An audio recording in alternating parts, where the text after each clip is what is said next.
নবীনবরণ programme ছিল, সেখান থেকে সে বাসায় চলে যাবে, খাওয়ার জন্য উদ্যানে গেটে গেছে খিচুড়ি খাবে বলে আর কি। আমার ভাইয়ের বয়স মাত্র 25 বছর, কেন আর কারো ভাইয়ের বুক যেন খালি না হয়।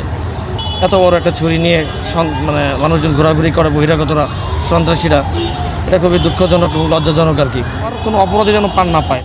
আমি কাউকে দোষারোপ করছি না, কিন্তু আমি বিশ্ববিদ্যালয় প্রশাসন এবং সকলে এই শাহবাগ থানা সহ সকলের কাছে আমি আর্জি জানাই, যেন আর কারো ভাইয়ের বুক যেন খালি না হয়।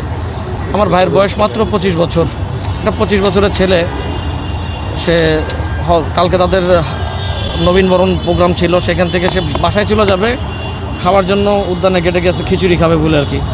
তো এরকম একটা বিশ্ববিদ্যালয়ের মতো একটা জায়গায় যদি, যেখানে এবং অদ্ভুত বিষয়ে কোনো সিসিটিভি ক্যামেরা ফুটেজ নাই, এখানে মেট্রো স্টেশনে একটা সিসিটিভি ফুটেজ থাকার কথা, বাংলা একাডেমির ফুটেজ থাকার কথা, রমনা মন্দিরের ফুটেজ থাকার কথা।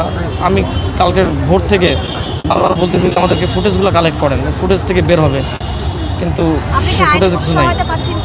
আইনি সহায়তা বলতে ঢাকা বিশ্ববিদ্যালয়ের আমাদের প্রভিসি মামুন আহমেদ স্যার, উনি খুবই অ্যাক্টিভ স্যার, উনি পাশে ছিলেন।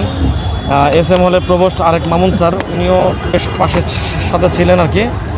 ভিসি স্যার একবার আসছিলেন শুনছি, আমি তখন ভিতরে ছিলাম, খেয়াল করি নাই, কিন্তু সম্ভবত বিক্ষুব্ধ ছাত্র জনতা বলতে স্যারকে ঢুকতে দেয় নাই, যে কোনো স্যারের সাথে আমার দেখা হয় নাই।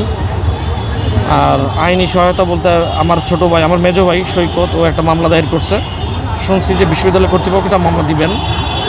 আর শুনছি যে 3 জনকে অ্যারেস্ট করা হয়েছে। এখন সেটা কোন ভিত্তিতে কী করা হয়েছে, এটা কি যথাযথ কি না, এটা একটা আপনারা যারা সাংবাদিক খতায় দেখবেন। আমরা চাই না যে কোনো নিরপরাধকে যেন আমার ভাইয়ের মামলায় যেন ফাঁসানো না হয়, আবার কোনো অপরাধী যেন পার না পায়, এটা আপনারা সাংবাদিকরা নিশ্চিত করবেন। ধন্যবাদ। SM আমিরুল ইসলাম।